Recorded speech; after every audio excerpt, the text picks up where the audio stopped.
What would you do if you found what you were seeking your whole life? What would you do? I ask because last Sunday we began to look at what Jesus asked in our text, and the question he asked, we just heard about that question again. What are you seeking? When it comes to identity, that question searches the heart and exposes what actually our souls long for. The problem is that cultural identity does not care about the soul. If you step back and divide the world into two, the West and the rest, you will see that there are two dominant patterns of identity: traditional identity and the modern identity. Both are equally bad because neither focus on the main thing, the thing that actually matters, your soul. And this is why. Let me tell you a little about these both identity to help you to understand why they both are bad. In traditional identity, you are expected to rearrange your life around what the culture declares to be the highest good. Whether that is your family, your values, your morality, your nation, or your religion. And most of the world falls under that category. In the modern identity, it is the opposite. In modern identity, you expect others to arrange their lives around what you determine to be the highest good. So one is people-centric, people or cultural-centric. The other one is self-focused, self-centered. People need to know in one system, you are your duties and obligations, and in the other system, you are your desires and your ambitions. However, when you honestly answer what Jesus is asking here, his question is, what are you seeking? You find that the gospel identity is exactly what your soul longs for. This is what we begin to look at in John chapter 1, verses 37 through 42 that was read for us earlier. That is the account of two disciples. It's an encounter between two disciples and Jesus. And there we see what Andrew experienced sets the tone for the rest of us. His response to Jesus' question, what are you seeking, is not just an external observation of his life. That question was actually a soul-searching question. Now, that soul-searching question still today serves as a diagnostic question for all of us. Why? Because it exposes the main thing in our hearts that defines us, and that main thing, that is what we seek, and what we seek shapes who we become. So the question is, what are you seeking? What is that main thing you are seeking? Because whatever that main thing you are seeking is defining you, shaping you into who you are becoming. So if it's not what your soul is searching, then whatever you're seeking, whatever that main thing, is not the right thing.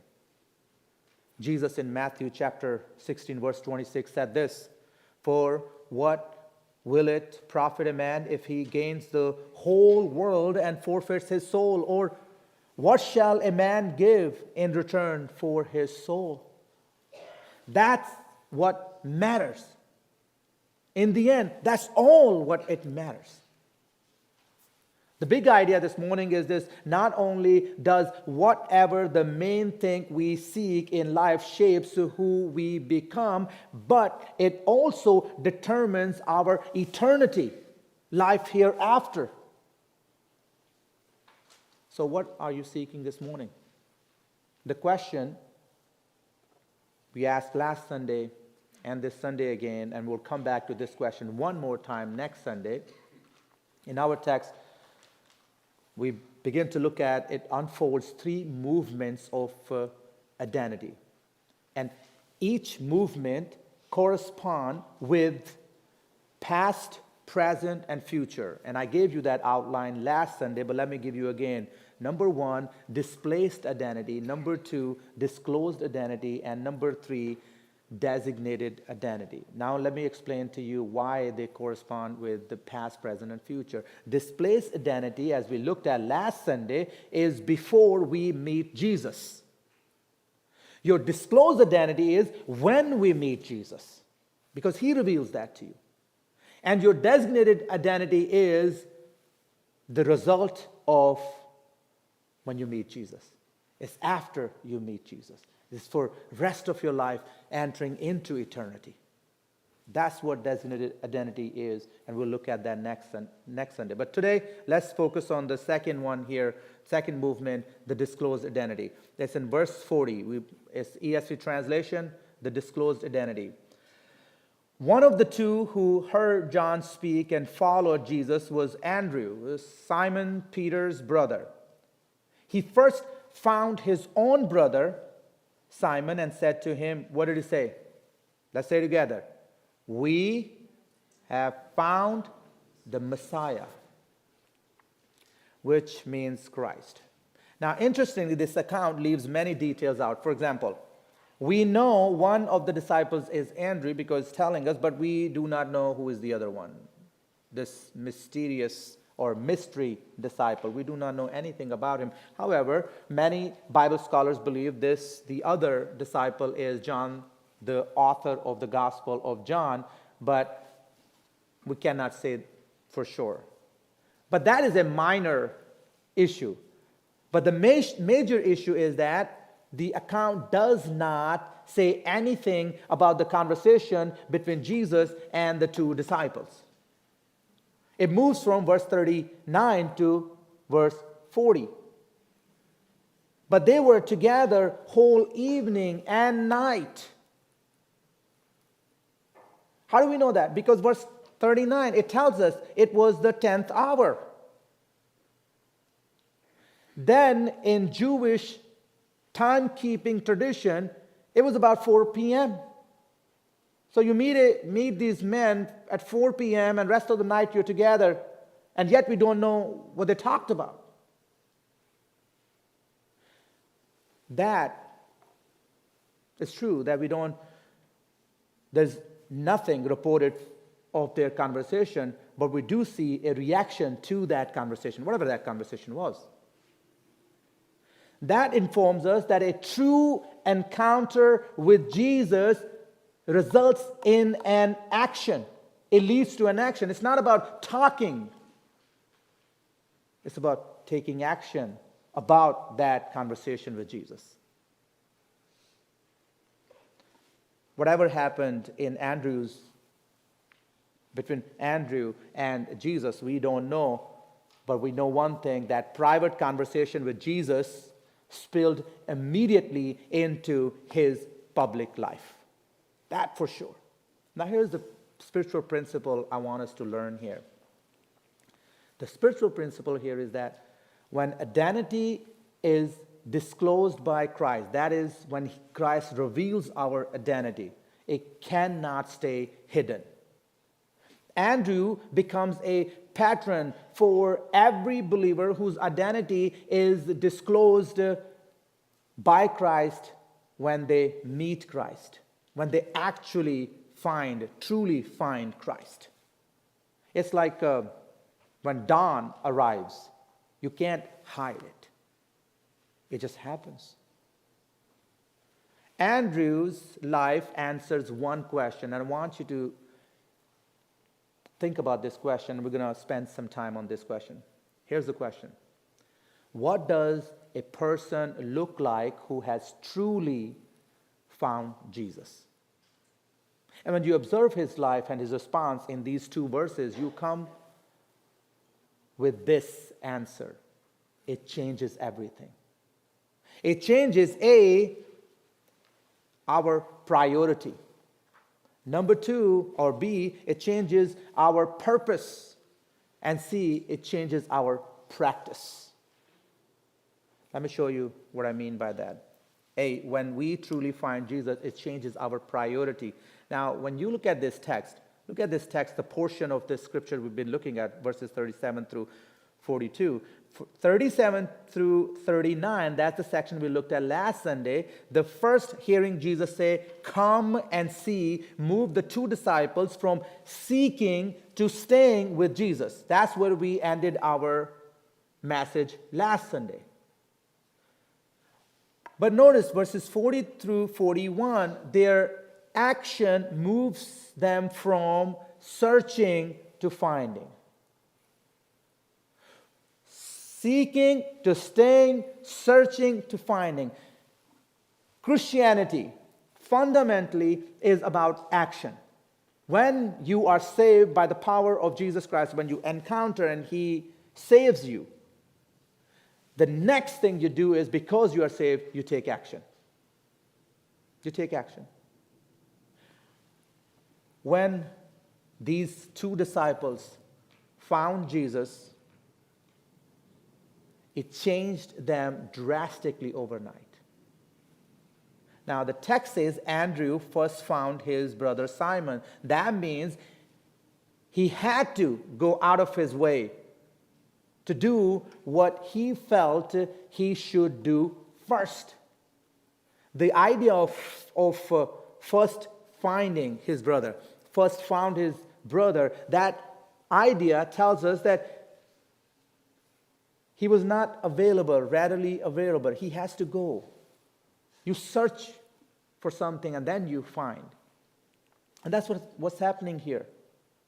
His priority was not to get more knowledge. I mean, of course, you're sitting with the Messiah. He's giving you everything. The temptation would be, I want to sit and listen more. I want to get more teaching. But his priority was not to get more knowledge, attend a seminar on evangelism, or wait for perfect theology, or clean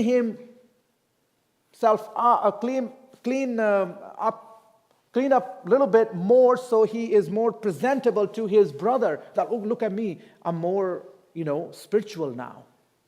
No, he didn't do any of those things. He immediately, the text is showing us, took action because his priority had changed.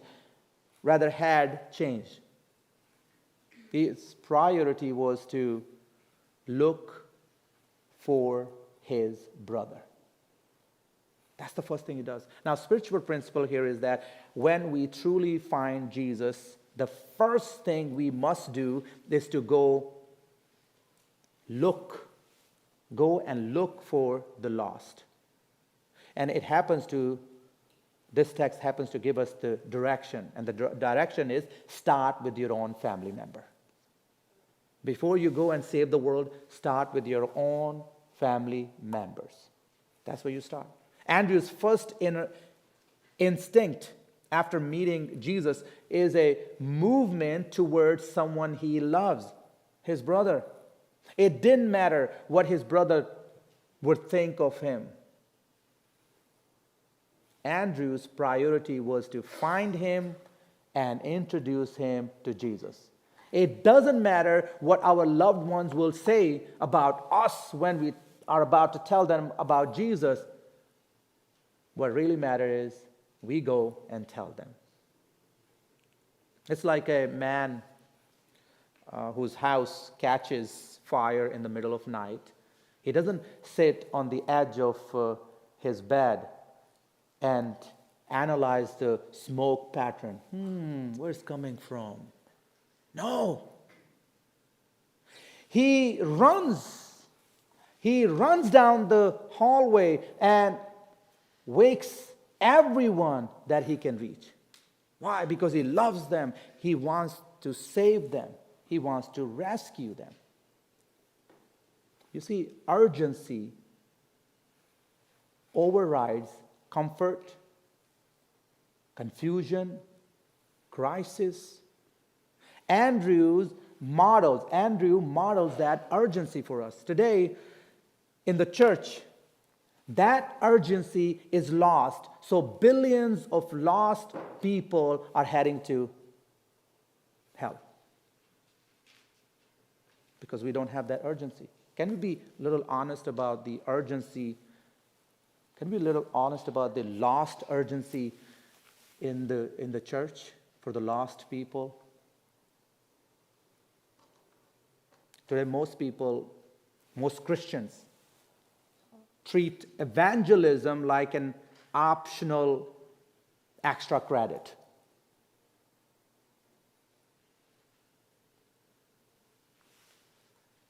Andrew treats it as a first priority.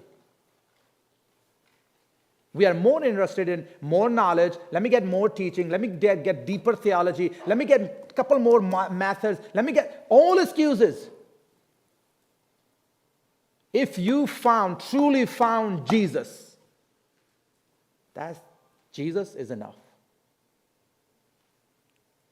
Many Christians today feel they may lose their loved ones if they get into a spiritual conversation, if they begin to evangelize, if they share Christ with them.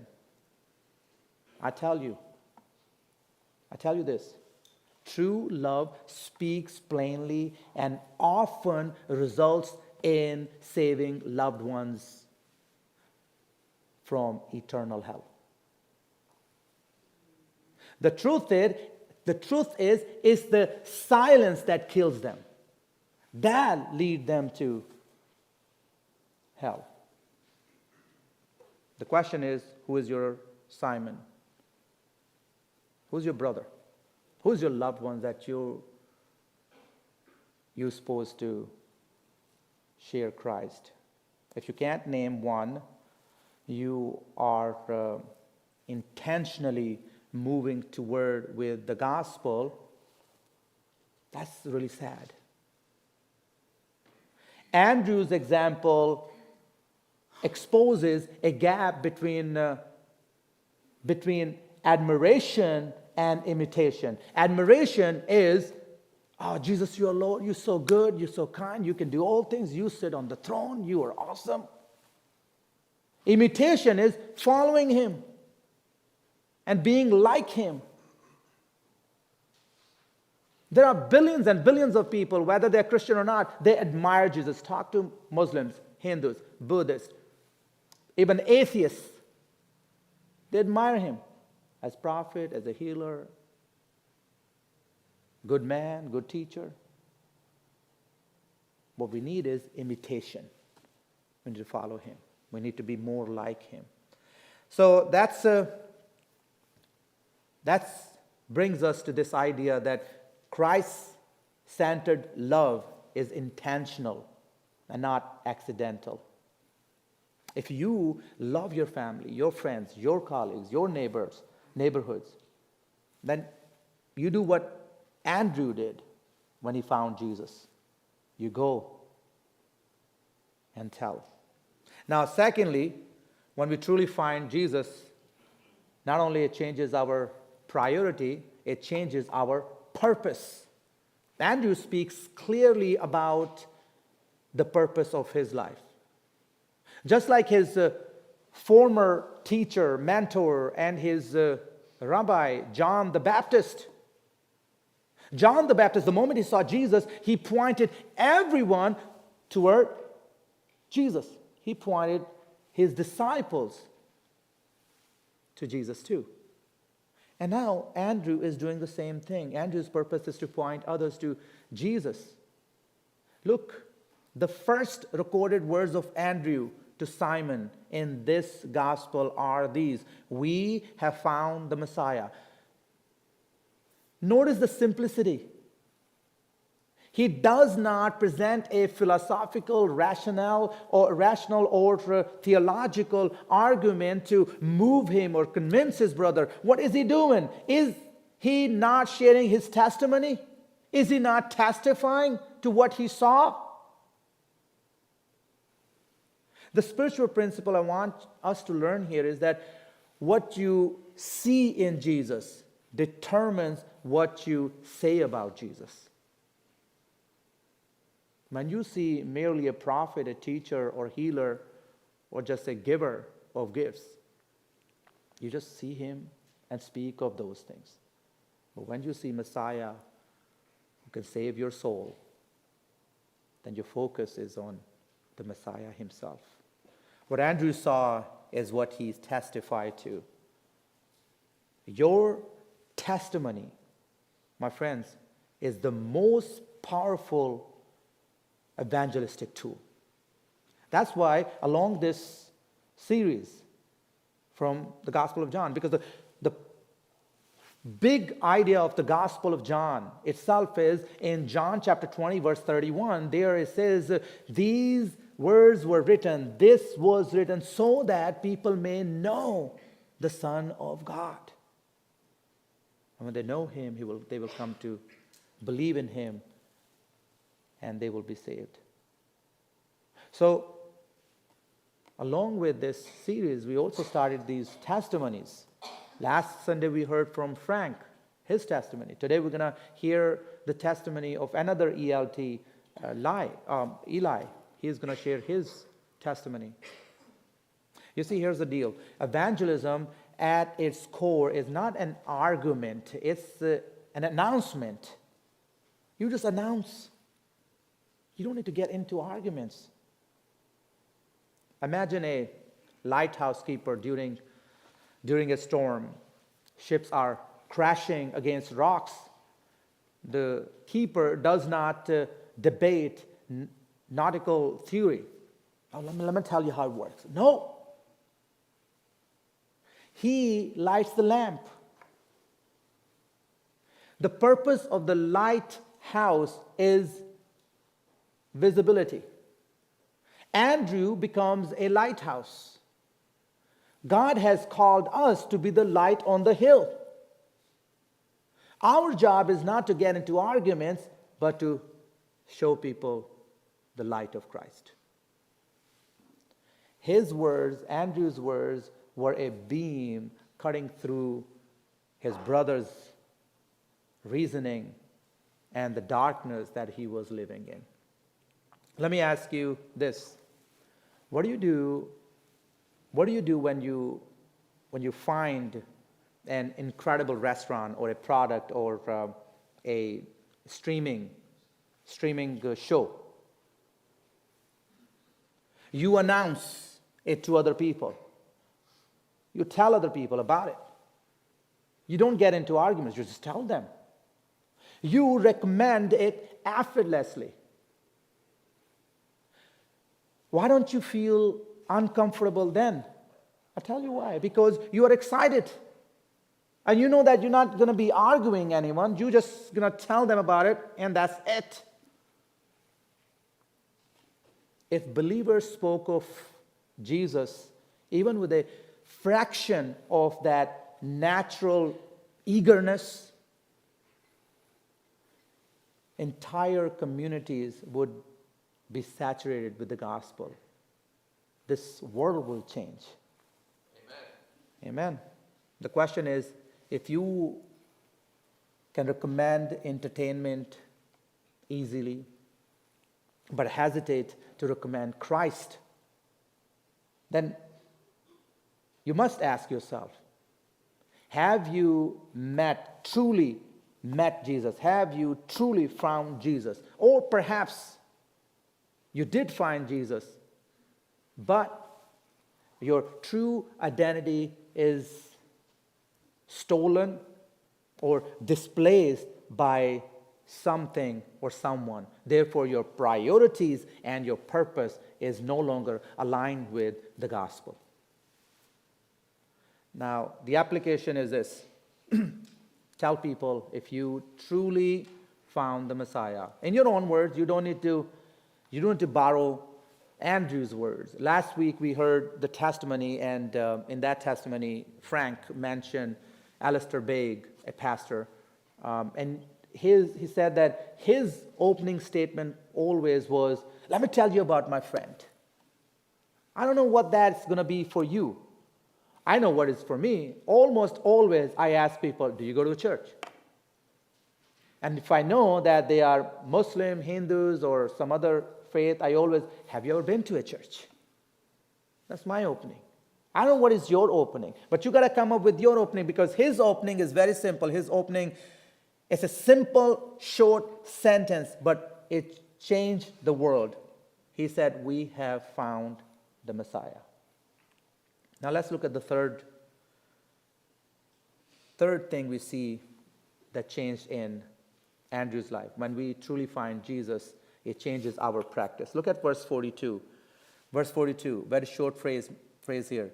It says, he brought him to Jesus. Andrew brought him to Jesus. Andrew does not stop at conversation. Great, start conversation, but don't stop there. That's the point. He escorts Simon, his brother, into Christ's presence. That's important too. In my experience, I've seen this often. First of all, let me tell you this, the difference. First, I'm going to tell you the difference. The difference in these two situations, conversation and escorting, is this. This is the difference between pointing someone to a hospital and driving someone to the hospital. That's the difference. A sign can inform. A guide accompanies. Andrew becomes a guide. Now, I was about to tell you that in my personal experience, I've seen that when I share with someone and I tell them about church, it has some effect. But if I tell them, like, "Hey, I'll come and pick you up. I'll be waiting for you. I want you to come and sit next to me." When it's more personal, very clear direction that, "Hey, I'm going to take you there. I'll bring you there. I'll wait for you." It makes huge difference. You need to accompany people also. Think of a mountain climber leading a novice. The guide does not shout from the base the instructions. "Hey, do this and do that. Watch out for this and that and the others." What does he do? He climbs alongside, ensuring safe arrival. Evangelism includes presence, not just a proclamation. You can't just stand and shout at people. That's fine too. But you have to illustrate for them what it means to be saved. You got to take them in the presence of Jesus. Let me try another illustration. Think this way. Imagine teaching a child to swim. You don't stand on the shore and try to tell or yell techniques. What do? You step into the water and hold the child until the child learns how to get comfortable with the water and swim eventually. Unless you meet me, I will never learn how to swim. My wife says you have too many muscles. I refuse to swim because God made me to walk, not swim. That's my excuse. But look at Andrew's steps. Andrew's steps are very simple. First, his priority changed. Then that defined his purpose, and now his practice is affected by that. Andrew steps into Simon's life and walks him to Christ. That's awesome. Lost people need that first introduction. They need to see somebody's face. I'm looking at Deborah's. When first these two wonderful, formerly two Hindu ladies, when they came to Jesus, the immediate first step I took was after seeing that they came to Jesus and they confessed their sin and all that, I called Deborah. I said, hey, would you mind walking with these two ladies until the time that they understand what church life feels like, looks like, they're new to church. I've done that to some of you too. But that's what people need. Here's the challenge. Who are you walking to Jesus today or currently in your life? If you can't pinpoint, if you can't put your finger on any person, you need to think about it. We all should be walking someone to Jesus. Application is, number one, practice saying simple gospel sentences out loud, whatever that is, because you practice at home and then bring it out there and share that, tell that to somebody else. Number two, or in the same thing, practice in the application. Practice inviting people physically into spaces where they can surrender to Christ, encounter Christ, whether worship, service, Bible studies, or conversations. But you got to take those steps. People need those steps. You got to walk with them. Start by, here's the point, start by telling them about Jesus, but don't stop there. Walk, bring them to those places of presence of Jesus. As I close, think of a doctor who discovered that a patient's routine symptoms actually indicate a life-threatening condition. Got that image in your mind?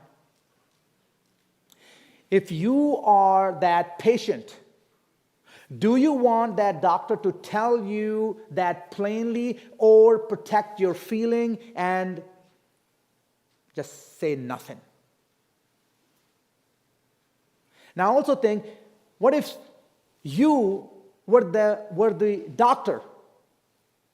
Would you soften the truth to avoid discomfort or tell them plainly? Our job is not to give in to how I feel, how it's going to make him or her feel. Our job is to evangelize. In other words, our job is to announce. That's what we ought to do.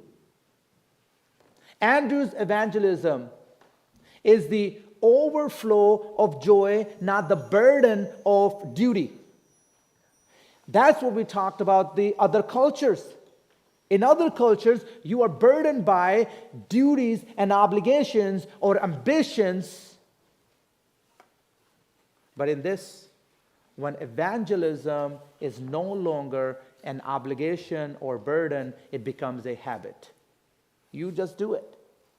You can't help but evangelize other people. That is what a person looks like who has truly found Jesus. The action step is this: be an Andrew in your priority, in your purpose, and in your practice. Along with the, as I said, sermon series and testimony series, today we are also launching a 40-day witness challenge. Yeah, my brain doesn't stop. It's always thinking. What is this 40-day challenge? Well, the idea is very simple. Between now and the Easter weekend, there are 40 days. And each day, what I want us to do is take this challenge. Between now and then, I want us to find one Simon every day. Oh, Dad, oh man, what am I going to do? That's too much. No problem. You just go out of your way, find one. If you can't find, at least you went out of your way. That's the objective. And when you find that Simon, I want you to share with that Simon your way of sharing your life before Jesus, what led you to Jesus, and your life after Jesus, your testimony. That's what I want to do.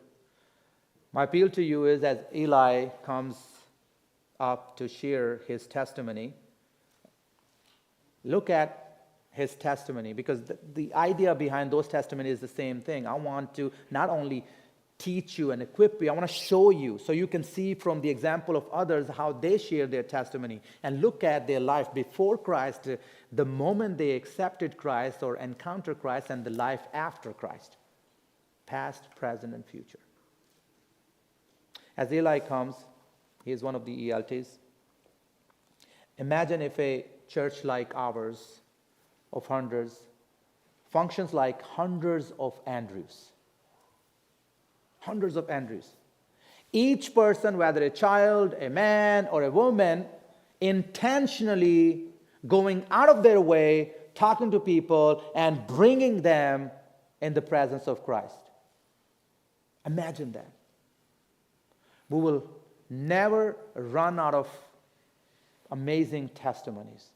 With that, I'm going to invite Eli to come and share his testimony.